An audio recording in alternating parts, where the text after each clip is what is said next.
Don't have a guest bedroom? Or you need an extra bed, but you just don't have the room? Not to worry, Woodworker Express.com carries a full line of wall beds.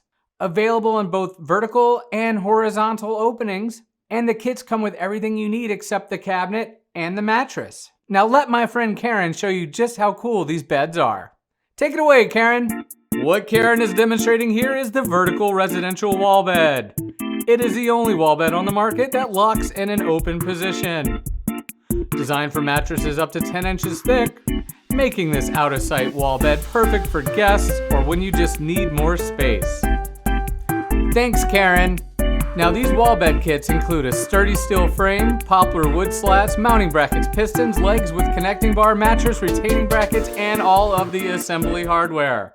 All you need is the mattress, and you can even build your own DIY cabinet. It's basically a square with 4 sides and then a front.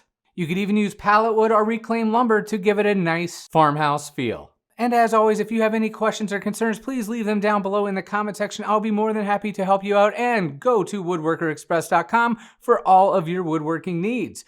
We'll see you next video.